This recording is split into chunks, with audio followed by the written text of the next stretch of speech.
ilusión compartida, deseo vivo, esperanza que convoca voluntades. Mejor aún, compromiso, asumir ideas, desafíos y ayudar a pensar. Ojalá también es tarea nuestra y suya, convertir ilusión en realidad de bienestar. Con ustedes, despuntando el día, ojalá. Yo no sabía que venía el presidente. Y me pasó por ahí mismo. Bueno, ¿dónde está esa jipeta parada? Por ahí me pasó una jipeta y me hizo así, me mangueó. Yo dije a la mujer mía, espérate, el presidente viene aquí. Y ahí vino la jipeta hasta aquí. Y estábamos todos reunidos ahí, en la enramada. Y eso fue una cosa, ya tú sabes, maravillosa. Pudimos pedir este proyecto que ya ahora mismo está funcionando. Porque antes no teníamos dónde llevar el café, los productores no tenían dónde llevar, había que vendérselo al primer comprador que viniera. Estábamos así como chivos sin ley, sin nada. Y ahora después que la factoría está, esta maneta mismo ha cambiado de todo. No solamente la asociación se va a beneficiar de esto, ahora mismo se van a beneficiar más de 1.300 productores de la zona. El monto de este proyecto es 27.363.000 pesos. Y aquí está la maquinaria que se usan para elegir por tamaño el café, tanto esta como aquella que es por gravedad. El productor puede vender su café según la calidad y según la preparación.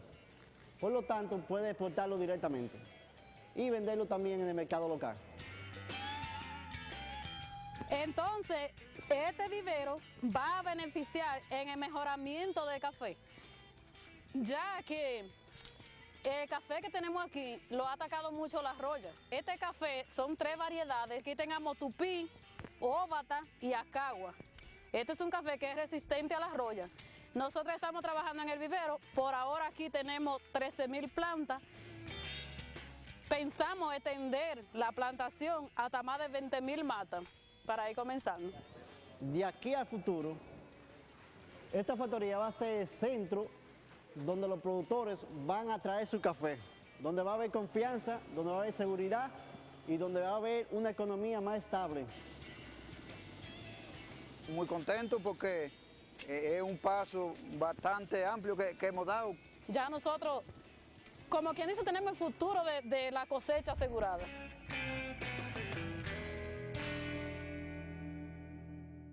Hola, ¿qué tal? Bienvenidos sean todos y todas a esta entrega de Ojalá. Que bueno, comenzamos con esa historia que ustedes pudieron compartir con nosotros y nosotros con ustedes ahí. Pero te queremos compartir como cada lunes también la historia de la visita sorpresa del presidente Danilo Medina a una de las comunidades del interior. En este caso ha estado en San José de las Matas, en Sajoma, como le dicen ahora a San José de las Matas, y en Jánico, reunido con productores de café precisamente, Guillermo, porque uno de los lugares donde se produce una de las variedades emblemáticas del café dominicano es precisamente esta zona de San José de las Matas y sobre todo de Jánico. La variedad Altura, creo que se llama, Altura. A la otra es la Juncalito, y la otra es Barahona, no recuerdo bien, pero son 3 variedades. Y esta variedad Altura es precisamente Caturra. No, Caturra. el Caturra es otra variedad. Que es otra variedad. Que crece que produce desde que está pequeño, es enano. Porque es de crecimiento así y de producción rápida. El Caturra no es una variedad adaptada aquí. Yo he visto a la Caturra, pues la Caturra, ¿no? Tú lo has visto también aquí, quizás, ¿verdad? Pero la variedad emblemática es la Juncalito y la Altura, que se da por ahí, por esas lomas de San José de las Matas, allá arriba, Juncalito, etcétera, que es un café gourmet, dicho sea de paso, además, que se exporta y que tiene muy buena reputación en el mercado internacional, dicho sea de paso. Con esta gente ha compartido el presidente de la República este domingo y eso es lo que queremos compartir antes que cualquier otro tema aquí en Ojalá. Adelante, señor director, con esta visita del presidente a San José de las Matas, a Juncalito, a, ¿cómo se llama? Sí, ahí mismo. Adelante, a Jánico. A la sierra. Exacto. Presidente, bienvenido a tu pueblo. Gracias, bien. Bienvenido a la sierra. Señor presidente, queremos dar la más extensiva bienvenida a nuestro pueblo, a nuestra cooperativa, hermana de la cooperativa Mano Solidaria. No, hija, hermano solidaria. ¿Cómo te fue? ¿Cómo se siente? Así que bienvenido.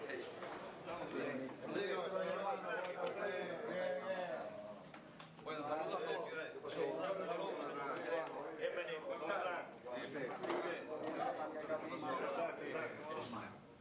De tener producción de pasto colectivo. Bueno, aquí, señor presidente, tenemos un área, un sitio determinado donde podría estar esa finca ubicada, está en el área de Suí, que está en la parte del río, la tierra llana. Pero es posible. Es posible. Es posible, Pero simplemente es Yo creo posible. que eso aumenta mucho los costos, por la distancia que estamos la aquí. distancia. Ah, bueno. Y hay una observación que le hice a Gustavo, que se me escapó ahorita decirle a usted que está presente. Siempre yo le digo a Gustavo del acueducto Sajón. Y que cuesta 1.500 pesos un pie, y 200 postes y un dineral, con eso construimos el acueducto y traemos agua para todos. Y la idea, comparto la idea de las cañadas. Pero usted quiere un acueducto también para las vacas. Bueno, que sea suficiente. Vamos a discutirlo de otra manera. El INDRI tiene 2 perforadores que pueden mandar para acá la semana entrante para comenzar a hacer pozos tubulares. Yo creo que con eso se puede comenzar a resolver. Ya lo digo. El INDRI tiene 2 perforadores para que, ¿cuándo tú vuelves para acá a discutir con ellos este proyecto? Bueno, el martes yo voy a estar El martes para que lo completen. a las 10. Lo completen. Y yo lo único que les voy a decir es que yo estoy de acuerdo. Vamos a apoyarlo en el proyecto. Pero vamos a hacerlo de la manera más racional posible, en la que los recursos vayan fluyendo en la medida que podamos, que esos recursos puedan fluir. Yo le pido al administrador del Banco Agrícola que conjuntamente con el FEDA puedan hacer el plan para financiar la parte que le corresponde al FEDA. De tal manera que no podamos entregar todos los recursos que le quedan este año aquí en San José de la Mata, porque hay mucho compromiso en el resto del país. Que usted lo ayude también como Banco Agrícola. Entonces, el martes júntese con él, todas esas cosas que usted me propuso, usted las discute con él porque no vinimos preparados para darle una solución a los problemas de los montones. Pero usted viene y lo discute con Antonio López y entonces veremos cuáles cosas podemos hacer. Yo sé que Gonzalo tiene el compromiso de las 3 carreteras para los 3 proyectos turísticos que están haciendo. Sí, de hecho, ya la que va de San José a la ventana, Ya va trabajando. terminado. Y tenemos el plan de caminos vecinales que le toca a... Pero estos 3 son 3 proyectos turísticos que queremos desarrollar aquí y que quisiéramos ver si lo terminamos lo más rápido posible. Esto lo saca del plan de caminos vecinales y trabajamos esto porque creo que son, ¿cuántos kilómetros son, Gustavo? Son 5 kilómetros en Aguascalientes y casi 2 aquí en la hidroeléctrica. Tenemos todo el levantamiento. Son 7 kilómetros en total.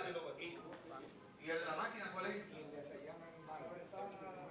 Bueno, pero que lo terminemos, para que terminemos todo esto y entonces podamos concluir los proyectos de aquí, de Sajoma. Tienen la ventaja que tienen a René, que es el dueño del mercado de la leche, y tienen a Gustavo en el ministerio de la presidencia que está empujando con ustedes, así que ustedes van bien. Nos vemos en otra oportunidad. Tiren para adelante y discuten el financiamiento ya con Antonio López. Muchas gracias.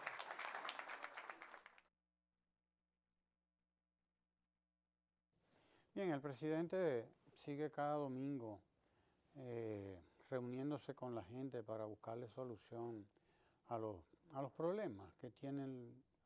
Hay un tema aquí que me importa, me interesa mucho, llama mucho mi atención y es los proyectos turísticos. Aquí no hay playa. En San José de las Matas lo que hay es café y cacao en algunos lugares, y loma y buen clima. Entonces estamos hablando de otro tipo de turismo, por lo tanto. Estamos hablando de otro tipo de turismo y esto es muy, muy interesante porque apunta en otra dirección. Usualmente la gente cuando habla de turismo piensa en playa, en sol, en gente que viene allí a enchiquerarse en estas cosas que le llaman todo incluido, ¿no? A encerrarse ahí. Ahora estamos hablando de otro tipo de turismo y esto quiere decir que el presidente tiene una visión muy amplia del turismo, muy amplia, que es precisamente lo que hay que tener aquí, una visión amplísima. Porque yo pienso, por ejemplo, en el turismo que todos los años va hacia el Pico Duarte. Es un turismo interesantísimo, miles de gente van todos los años, a lo largo del año, están visitando el Pico Duarte. Y probablemente alguna gente no lo cuente como turismo, sin embargo es turismo. 100.000 visitantes, Ramón, mínimo. No es cualquier cosa, estamos hablando. Y ahora que oigo al presidente hablar aquí en San José de las Matas sobre estos proyectos turísticos, me parece que estamos apuntando en un buen sentido, porque hasta ahora este tipo de turismo, que es el turismo de montaña, el turismo de aventura, incluso el turismo interno, ha estado ausente, o por lo menos dejado un poco ahí en bajo perfil.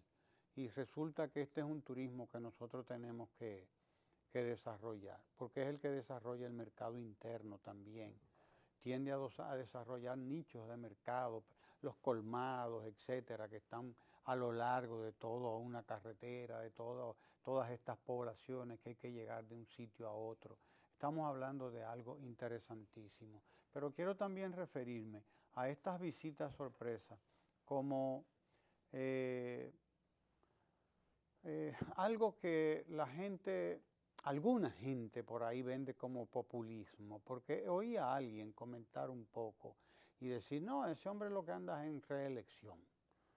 Ese está tirado a la calle de en medio, pero resulta que se trata de un instrumento de trabajo. Y el presidente habló de por qué este es un instrumento de trabajo y dijo dos cosas importantes. La primera, vengo a reunirme con esta gente porque estos no pueden ir al palacio. Es lo primero. Vengo a donde la gente, toda esta gente, desde los más medianos hasta los chiquitos, que no pueden ir al palacio. Eso es lo primero. Y lo segundo, porque si no hay una decisión política del jefe del Estado, las cosas toman añales. Nosotros vimos la crisis que se presentó en estos días en el Robert Reed Cabral, que es una crisis que está presente en casi todos los hospitales del país, porque además es una cuestión o es un tema de décadas y décadas de abandono.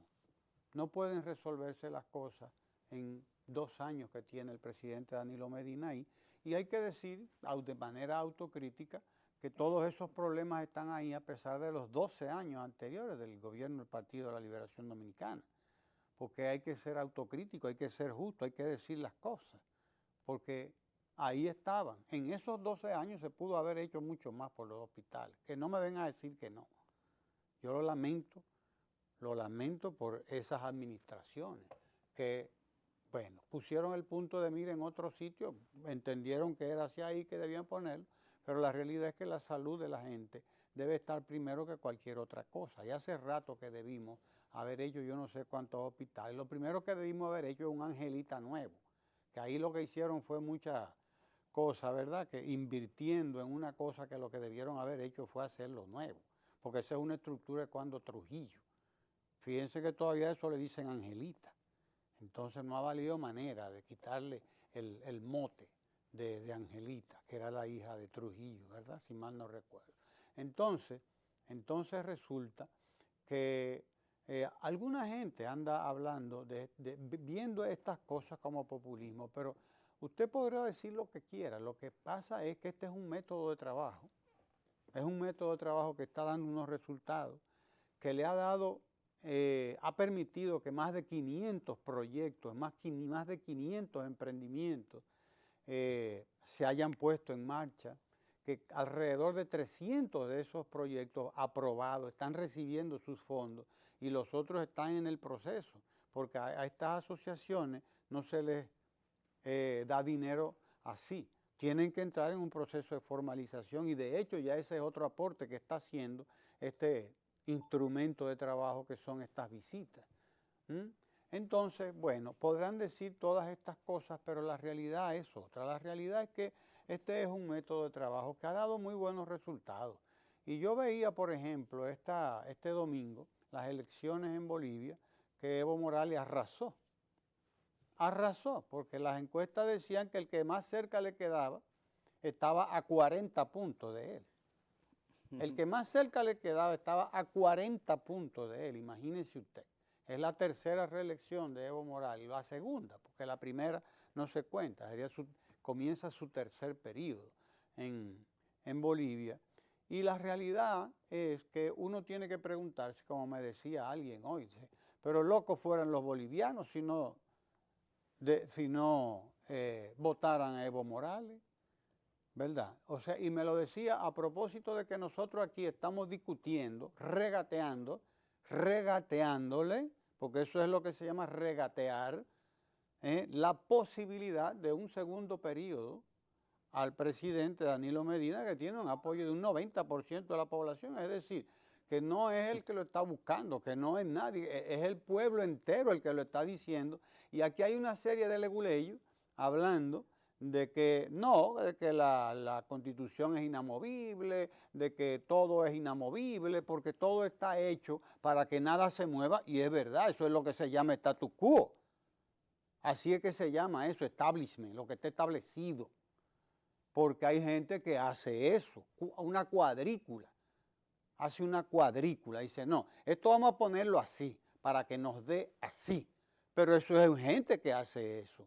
Y dentro de esa gente hay muchos leguleyos, hay mucha gente que sabe de esas cosas y que lo hace cuadrado y que lo hace a la medida de quienes le dicen, no, pónmelo así, que así es que es bueno, ¿entiendes? Y entonces nosotros estamos ahora embarcados en una discusión, aquí alguna gente, porque el pueblo no está discutiendo nada, el pueblo lo único que está pidiendo es que esto se lleve a donde hay que llevarlo para que las políticas que están en marcha puedan continuar, como han continuado en Bolivia y como los alemanes que ya le dieron el tercer periodo a Merkel, para que no vengan a decir que uno está hablando de Bolivia porque uno es Evo moralista o comunista, porque a Evo lo han acusado muchísimas cosas, ¿verdad? Como a Correa y como a todos estos gobiernos, o indigenistas, ¿verdad? Podrían decirnos también. Pero la realidad está muy clara, está ahí, la gente no la discute, ni siquiera la están discutiendo mucha gente de la oposición, porque cuando usted dice que 90 de 100, es decir, 9 de 10, están aprobando una manera de gobernar, están aprobando unas políticas, están aprobando eso que usted vio ahí.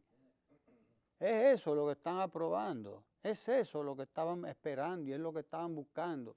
Un presidente y un gobierno que fueran a gobernar con la gente, que fueran a tomar las decisiones con la gente. ¿Qué es lo que hay que hacer? Imagínese usted que a esta gente de Jánico y de San José de las Matas, usted vaya y se reúna un técnico, como se hacía antes, o una comisión va a reunirse con aquella gente, van a elaborar el proyecto, van a elaborar un informe y van a hacer, óigame, y se pasa 1 año y 2 años, porque cuando mandan el informe, entonces el informe no llega donde el presidente, llega donde el director, o llega donde el otro, y el otro se lo manda al otro, y yo me recuerdo en una ocasión que mandaban un expediente de Barahona o de Pedernales, y ya usted sabe, de Pedernales llegaba a Barahona, de Barahona, eso por ejemplo en el caso de la policía es patético, porque mandan los informes de estos cuerpos, los informes van de sitio en sitio, llegando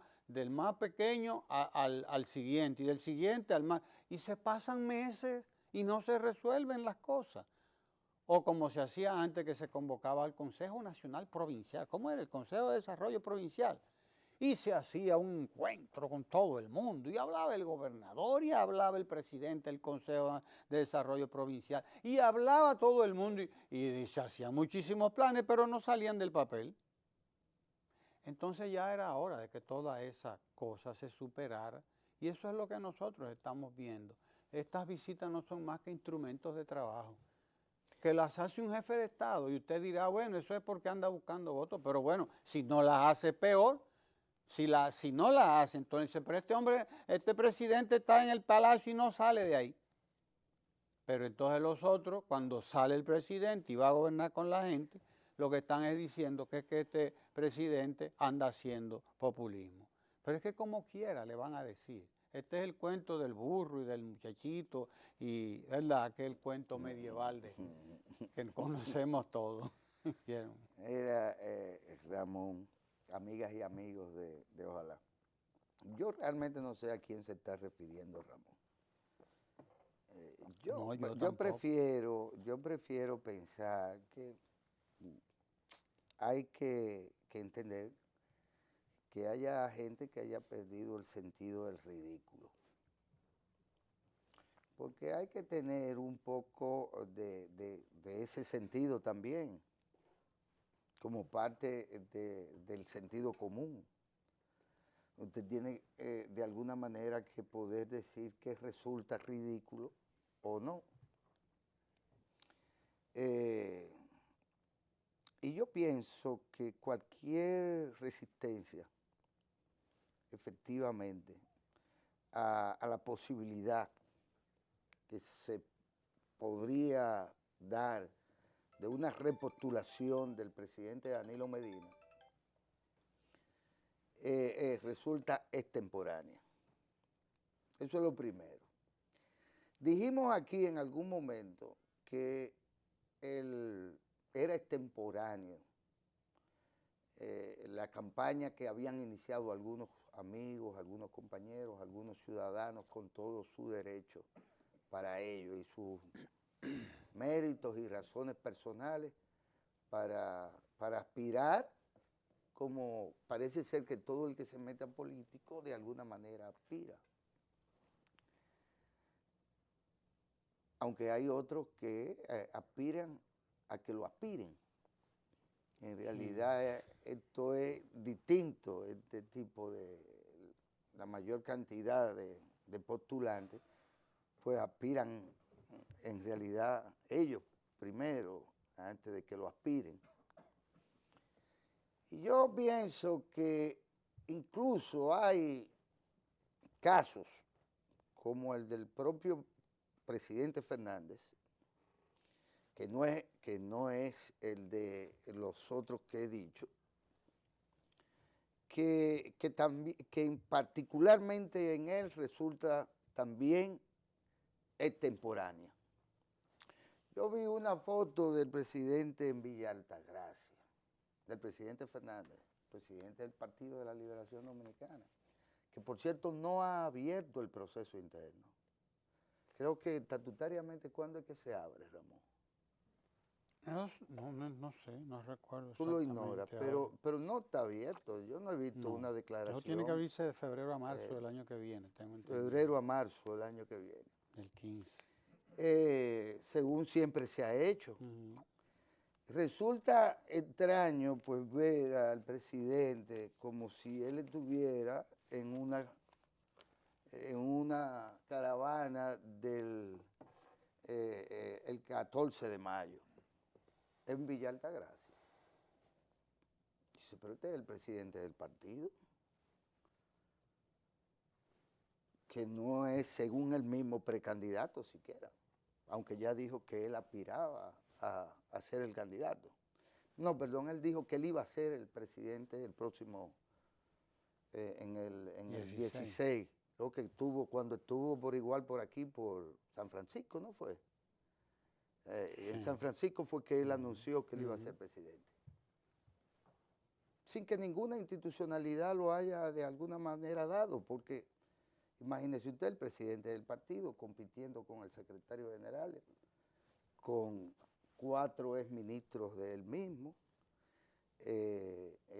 2 años antes, un presidente del partido oficialista que preside, como le llaman oficialista, que preside un precandidato.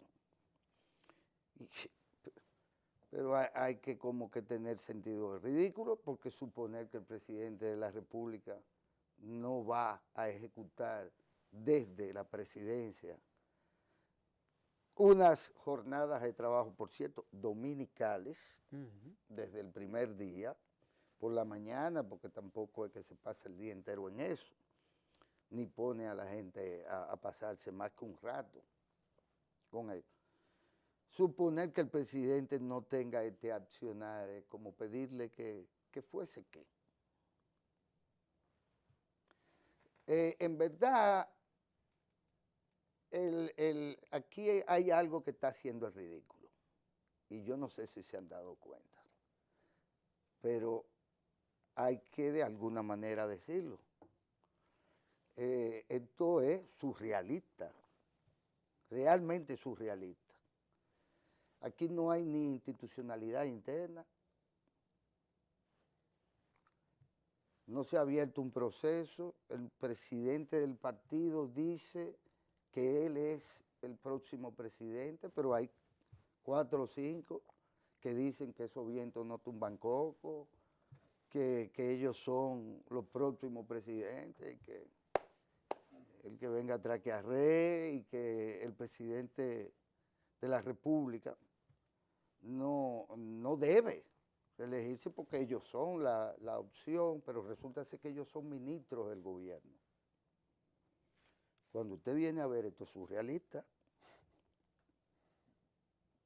Esto es surrealista. Sí. Nos estamos, de alguna manera, estamos presenciando una especie como de cosas, una especie de farsa tendría que ser, porque no podría ser otra cosa. No es posible que un partido en general se desentienda de un gobierno que tiene un 90% de aprobación. Y que sean ministros del gobierno los que quieran salir del gobierno, es decir, sacar al presidente del gobierno. Esto es como para reírse, señores. Casi macondiano. Sí, esto es macondiano, Ramón. Yo no sé si macondiano, luperoniano, o coeño, yo no sé lo que es. Pero la verdad que esto está resultando una serie de señales extrañas. ¿Por qué? Porque se está rompiendo con el sentido del ridículo, pero además está rompiendo con la institucionalidad. Aquí se pretende que hay un tribunal electoral, aquí se pretende que hay una junta central electoral, aquí se pretende que hay un tribunal constitucional.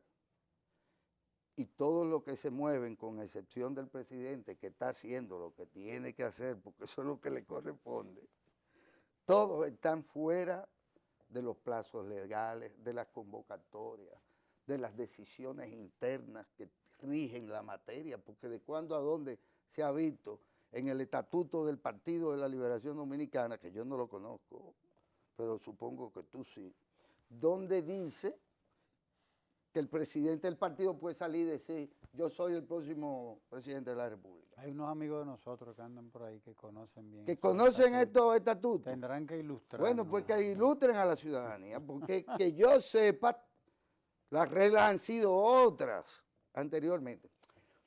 Ahora, es verdaderamente extraño esto, de que se quiera salir de un gobierno que tiene altísima aprobación, a pesar de que algunos dicen que no ha hecho todo lo que debe de hacer. A pesar de eso, tiene altísima aprobación, aprecio, respeto, de parte de la población en general. No solo de los PLDistas o no solo de los aliados del PLD, sino de la gente. 9 de cada 10. De la gente. Esta metodología es, de alguna manera, no sustituye, por ejemplo, ni en tanto tales, en tanto instituciones, no sustituye al ministerio a ninguno de los ministerios. No lo sustituye al de Agricultura. Al contrario, los integra. No solo los integra, sino que lo que le está es apuntalando, dándole la señal de hacia dónde está el énfasis que debe de ser presidencial. Porque la iniciativa presidencial, no elegimos ministros, se eligen presidentes.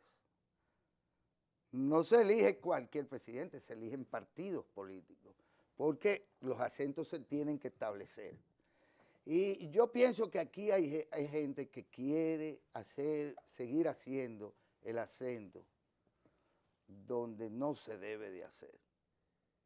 Donde no se debe de hacer. Y yo espero que el presidente siga haciendo acento donde lo está haciendo, sin importar de las críticas mezquinas, y dando la respuesta, como él bien le dijo a los periodistas en un encuentro en Palacio. Dijo, sobre ese tema, en algún momento yo me voy a referir, y este no es el momento. Él se va a referir como jefe del país, de la nación, en algún momento, y líder importantísimo del partido. En algún momento él se va a referir al tema de la reelección. El único que ha guardado silencio sobre ese tema es él, porque después todos los demás tienen una posición pública sobre ese tema. Es interesante. Fíjate a ver, qué interesante es. Ya veremos, lo cierto es que este ajedrez apenas acaba de comenzar, esta partida. Apenas se mueven los peones, así que esperemos que salgan las demás piezas. Quédese ahí porque tenemos más cosas que comentar con usted. Vamos a la pausa, brevemente.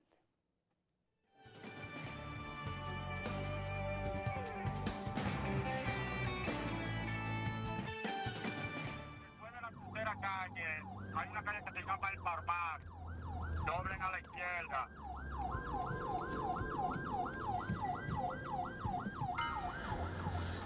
Nos tomamos aproximadamente 3 minutos en llegar al área del incidente y cuando llegamos nos encontramos específicamente un accidente de tránsito, que es un 1042, en donde se encontraba involucrada una persona que había sido embestida por un vehículo mientras se trasladaba en un motor, una motocicleta.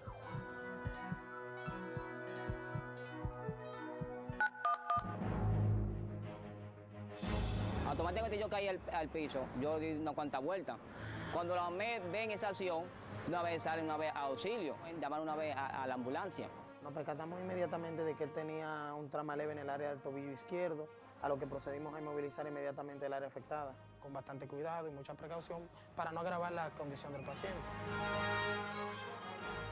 Lo abordamos en la unidad y entonces ya ahí procedimos a trasladarlo al centro médico. Aún iba en la ambulancia, sigue ganándome solamente todavía los primeros auxilios, tomándome la presión, tuve que ponerme oxígeno también. En ese tipo de trauma, aunque era un trauma leve de tobillo, un trauma cerrado, camino al centro médico, lo que procedimos fue a monitorear constantemente sus signos vitales para asegurarnos de que el paciente se mantenga en condiciones de salud favorables y para evitar que sea más grave la lesión, para que sea grave la lesión, lo que se procede comúnmente a ponerle una especie de yeso, etc. Muchachos, si me puede facilitar movilizarme el tránsito en la Gustavo Mejía Ricard con Gregorio Luperón. ¿Me copia?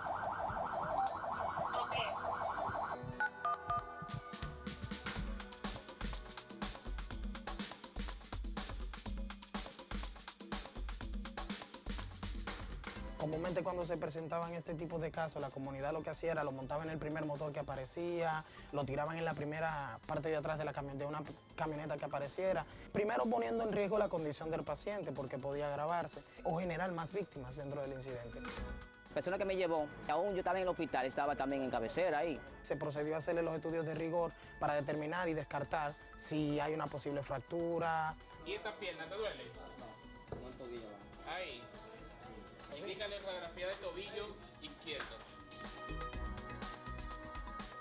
Ese servicio que yo lo hallo eficazmente 100%.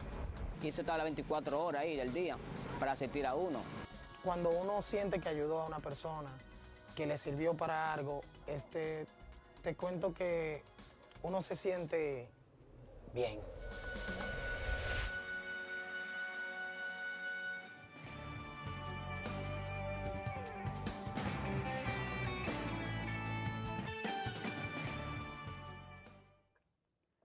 Bien, hablábamos ahorita de esa gente que anda haciendo ese tipo de declaraciones peregrinas, Guillermo, yo le llamo así, y tú mencionabas esta que aparece aquí, dice el 4% no cumple sus objetivos, dice doña Ibelice Prat de Pérez, educadora consumada, ¿no?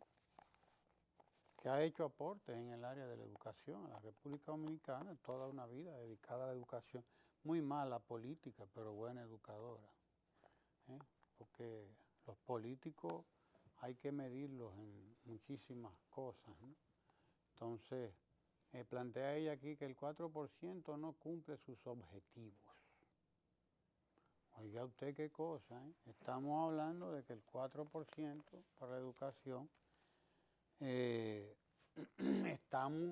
comenzamos en el 2013 con el 4%, empezaron a construirse las escuelas, empezaron a mejorarse las condiciones de vida de los maestros y de las maestras, se les aumentaron los ingresos, se mejoró la vida de los pensionados, por ejemplo, que tenían pensiones de hasta 5,000 pesos. Todos los pensionados del magisterio se les subió la pensión a 15,000 pesos, o sea, se les triplicó, en algunos casos hasta se cuadruplicó. Y así por el estilo, ¿no? Ya en este año se entregan las primeras 10,000 aulas, se están terminando ya de entregar las primeras 10,000 aulas, porque si usted va a pasar de 2 horas y media de clase, que era lo que se impartía en la escuela, a 8 horas, es lógico que usted no va a tener 3 tandas, usted va a tener una sola tanda de clases, de docencia. Antes estábamos desde las 8 o las 9 de la mañana hasta las 11:30, más o menos. Ya eso de las 11, las 11:30, usted veía a los muchachos que iban para su casa. Eso lo veía todo el mundo. Antes de las 12 ya estaba en camino, entraba otra tanda a las 2, salía a las 4:30, a las 5 por ahí, y entraba la otra tanda de la noche que recibía 2 horas y media de clase también. Entonces había tres tandas. No es fácil pasar de un sistema de 3 tandas a un sistema que podríamos llamar en el lenguaje de los contables consolidado, ¿verdad? De una sola tanda. Usted tiene que ir trabajando por parte para ir ajustando el sistema y sobre todo construir todas las aulas que se necesitan, porque ahora usted va a tener a todos los estudiantes, desde las 8 de la mañana hasta las 4 de la tarde. Por lo tanto, tiene que duplicar prácticamente la cantidad de aulas y ponerles cocinas a las escuelas y construirle las canchas deportivas, toda la instalación deportiva que llevan, y las bibliotecas, y los laboratorios de computador, y todo lo que hay que hacer en una escuela para ponerla como Dios manda, para que los estudiantes y las estudiantes puedan, los pobres, porque estamos hablando de los pobres, los ricos tienen todo eso resuelto hace mucho, y la clase media alta ni se diga, también por igual. La media, por Dios, tiene que bandeársela como puede, un sacrificio enorme, por eso ya mucha de la clase media está dejando los colegios donde estaban, algunos colegios privados, para irse a la escuela pública, porque esto les representa una economía enorme. Una economía enorme les representa esto. Pero entonces, usted se encuentra personas como esta, con mucha autoridad, con prosapia, con ascendencia en estos temas, que se les reconoce, diciendo que el 4% no está cumpliendo su objetivo. Es decir, no hemos comenzado prácticamente bien y ya se nos está diciendo que no cumple su objetivo. Primero. Segundo, que se ha transformado a la educación en una institución más de beneficencia. Por Dios, pero ¿y hasta dónde que uno va a llegar? O sea, beneficencia es que los hijos de los pobres en este país tengan, número 1, derecho a tanda extendida, 8 horas de clase, y número 2, que tengan desayuno, comida y merienda, y le están llamando a eso beneficencia. Es lo mismo que estábamos hablando ahorita, de que como quiera critican a uno. Si no estuviéramos, si no se estuviera trabajando con el 4%, el problema fuera entonces en las calles todavía, la llamada la sociedad civil y todo el mundo protestando por el 4%. Tenemos el 4% y ahora también hay que protestar, porque no se está invirtiendo como ellos quieren que se invierta, porque yo no sé cómo es que quieren que se invierta. Por el problema de la calidad, porque esta gente muy preocupada por la calidad. Claro que sí, me parece legítimo, pero óigame, por Dios, una cosa primero y otra cosa después. De hecho, se está trabajando mucho con la calidad. Se le está dando seguimiento, acompañamiento más bien, que la palabra seguimiento es odiosa, pero se le está dando un gran acompañamiento a todos los maestros y las maestras. Un sistema no se cambia de un momento a otro. Eso es lo primero, que un sistema no se cambia de un momento a otro. Y personas como esta debían saberlo, porque de lo que se trata es de cambiar el sistema, es de cambiar el paradigma. No es solo cambiar las 2 horas, 2 horas y media por las 8 horas. No es solo hacer que los niños y niñas tengan desayuno y comida para impedir que deserten cuando lleguen a 8º, o cuando lleguen a 1º, o en 6º, o en 7º, que se iban por 1000 razones, se iban, dejan la educación porque no representa prácticamente nada para ellos. ¿Qué representa la educación? Para gente que vaya, está 2 horas, y termine las 2 horas, 2 horas y media, y me voy con el limpiabota por ahí, no voy a estudiar. Y finalmente termino dejando la escuela porque eso era lo que estaba ocurriendo aquí realmente. Entonces, hay que transformar el sistema, pero un sistema, un paradigma no se cambia de un momento a otro, no se cambia de un año para otro. Imposible, no se puede pretender eso. Pero también es un abuso, es una desconsideración pretender que es convertir al Ministerio de Educación en un ministerio de beneficencia, el que se les esté facilitando, se les esté dando a estos jóvenes los libros, los uniformes, el desayuno, la comida, en fin, todo lo necesario, que es lo que deben hacer un gobierno. Pero estamos en el problema aquel de palos y boga, y palos y no boga. Pero saliendo del palo y la boga, a mí se me hace un poco difícil referirme en realidad a este tema a partir de esta entrevista que le hicieran a la distinguida profesora, doña Ibelice Prat, porque, no sé, las canas se respetan y la profesionalidad de cada quien por igual. Cuando yo recuerdo, además, por razones muy personales, que cuando yo era un niño de apenas 12 años, la profesora Ibelice Prat de Pérez, al igual que doña Ligia Amada, al igual que doña Teresa Quidiello, al igual que la doña Zoraida Zuncar, y un grupo que era una generación intermedia, que eran, si se quiere, gente también formada un poco por ellas, con doña Yolanda, la profesora de letras, doña Fiume, qué sé yo, un grupo de gente, de profesores, tienen más de 5 décadas en esto. Estamos hablando de 50 años. Y como tú sabes, yo apenas me aproximo a esa edad. Sí, sí, claro. Entonces, hablar de este tema a partir de responderle o decirle algo sobre las ideas de doña Ibelice, me produce incluso un poco de cuesta arriba, de pena y no quiero en ningún caso faltarle el respeto a tan distinguida señora y admirada también desde que yo era un niño. Pero, ¿qué resulta? Que lo que ella dice realmente, yo quiero decirlo porque no es justo que tú quizás lo esboces.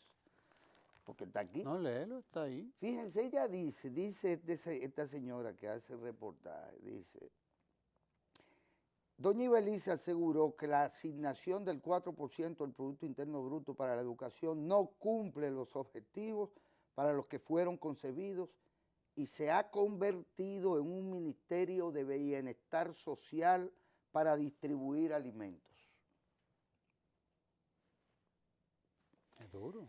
La exsecretaria de Educación considera que sin un buen currículum y maestros formados, la revolución educativa solo se basa en la construcción de miles de aulas, perdiendo su naturaleza, porque educar no es solo alimentar niños.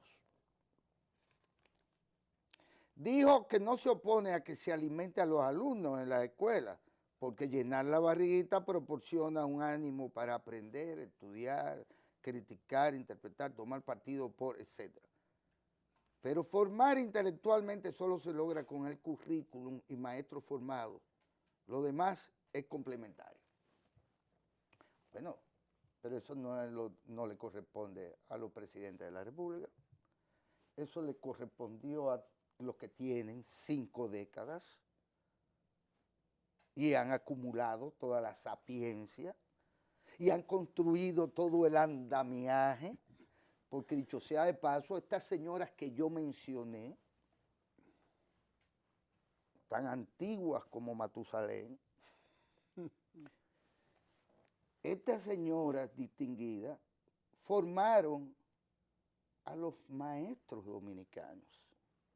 Ellas son las arquitectas de la pedagogía guasdiana, masiva pedagogía guasdiana, durante 4 o 5 décadas. Ellas son quienes inventaron todo lo cuanto ellas mismas ahora pretenden ignorar que existe. Porque decir esto,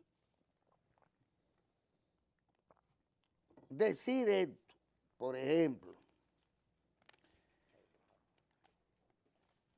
dijo que los centros educativos están enseñando lo que se evaluará en las pruebas nacionales, porque así lo dispuso un ministro, no porque el Consejo Nacional de Educación lo haya propuesto. Recordó que la educación es sinónimo de formación, no decir esto. En este país se le pide a un maestro que tenga licenciatura para impartir educación básica y para la media maestría, pero en la Constitución solo se pide saber leer y escribir para ser presidente de la República. Mientras a los maestros se les pagan 2 centavos, al presidente se le abren la puerta para hacerse rico. Y decir esto, por ejemplo, que el presidente Danilo Medina reniega los principios de su partido, al que ella no pertenece, porque se acomoda a los poderes fácticos externos e internos que le presionan, es entonces caer en la pérdida del sentido del ridículo. ¿A qué me refería en la parte anterior? Porque esto es surrealista. Es que la gente que ha construido lo que se supone que es la currícula de la escuela dominicana, porque en eso han trabajado toda su vida, todas, con nombres y apellidos. Ahora no nos pueden decir que después de la demanda, no, que la demanda es construir, lo que ha hecho es construir escuelas y alimentar niños, que por demás eso es importante. Y entonces hacer responsable al presidente de la República de que la currícula que ellos han desarrollado es una porquería que no sirve para nada. Porque a todo esto ellos dicen, mandando al ministro, quienes han sido ministros, mandando al ministro, fíjense dónde. Se necesita, indicó que para ver el nivel de los estudiantes del país, lo primero que debe hacer el ministro de Educación es verificar los resultados de las evaluaciones internacionales de los dominicanos, que están muy por debajo, porque los alumnos criollos tienen un nivel de cultura general muy pobre. Advirtió que con ese 4 no se está trabajando para corregir eso, porque se desconoce con qué currículo se enseña en los distintos centros educativos. Decir eso. O con el currículum de ella. O pero con el currículum de ustedes. Con el que ustedes han ido construyendo. ¿O en qué era que se la pasaban?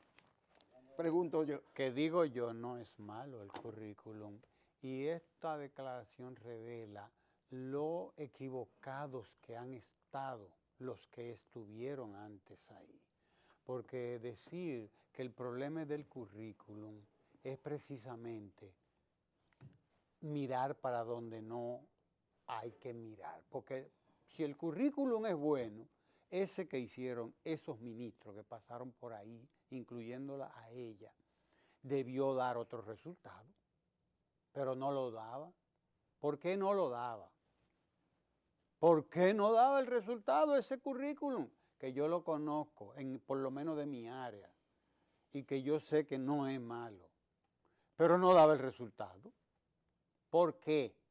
Bueno, porque estamos enseñando a muchachos con hambre, y entonces ella dice que ese no es el problema. No, ese es el problema, que no hay currículum que valga. Si usted lo que tiene son muertos de hambre en un aula, no hay currículum que valga. Si usted tiene un aula con 100 muchachos y hay currículum que valga. Yo que tengo 40 en un aula. No hay currículum que valga, ni hay maestro que valga. Usted tiene que resolver esos problemas que se están resolviendo ahora, que no los resolvió nadie antes. Ninguno de los gobiernos de ella. Ninguno, ni los 3 gobiernos del PRD, ni los que hubo tampoco después, ni los del PLD tampoco. Los 3 de Leonel Fernández, que no llegó nunca al 3% del Producto Interno Bruto para la educación, para su vergüenza. ¿Me entiende? Entonces, lo que había que resolver era eso precisamente, era el hambre de estos muchachos, porque con hambre nadie aprende nada. Y eso lo dijo Carlos Mar allá en el siglo XIX, dicho sea de paso, porque eso tampoco es nuevo. Después te dicen marxista. Después le dicen marxista a uno, pero esa fue uno de los grandes descubrimientos, decía Engels, de Carlos Mar, entender, decir, como lo dijo, que una persona no hace ni arte, ni ciencia, ni nada, ni siquiera religión. O sea que Marx incluía hasta la religión. Decía que no hace nada, ni política, mientras tiene necesidades fundamentales que resolver, mientras tiene hambre, mientras no tiene trabajo, mientras no tiene salud, mientras no tiene vestido. Hay que resolverle los problemas fundamentales a la gente, para que después que tiene resuelto el problema fundamental, y aquí se está haciendo concomitante. Y resolviéndoselo a los maestros. Y a los que maestros, también se decía que cómo podían dar clases con hambre. Pero que hay maestros que tenían 3 tandas, por Dios, que tenían una en la mañana, una en la tarde y una en la noche. Yo conozco maestros que tienen 3 tandas para poder reunir un salario decente. ¿Y en qué hora practicaban la docencia? ¿En qué hora preparaban clases? ¿En qué hora leían? ¿En qué hora se ponían al día? Esto era lo que había que hacer para que un maestro pueda, en esas 8 horas, ¿me entiendes?, dar 4 horas y cogerse otras 4 para su preparación. Tomar las otras para su preparación. Pagadas por el Estado, además, porque van a estar pagadas. Eso era lo que había que hacer, doña Ibelice, por Dios. Y para que los niños tengan bienestar, lógico, porque ciertamente de lo que tú estás hablando es de que ningún niño sin bienestar pueda no solo aprender, sino estar donde en la escuela. Por buena que sea la currícula, por constructivista que sea, por freireana que sea, no le vale Jacques Derrida ni nadie, no vale, que no puede, ni el maestro y el alumno menos. Porque es que tampoco puede el maestro. Pero tampoco se está partiendo de cero. Y repito, si se estuviera partiendo de cero, habría que preguntarle a esa generación, e insisto en el tema, a esa generación había que preguntarle, ¿y qué fue lo que ustedes hicieron? Explíquenos. ¿Y qué fue lo que hicieron? Si ahora tenemos que partir de cero. Lo que estamos es corrigiendo precisamente el problema. Así que bueno. Nos quedan más días que longaniza, dicen por ahí, quedan muchos, ojalá, y los esperamos aquí en el próximo, ojalá. Gracias. Gracias por estar aquí.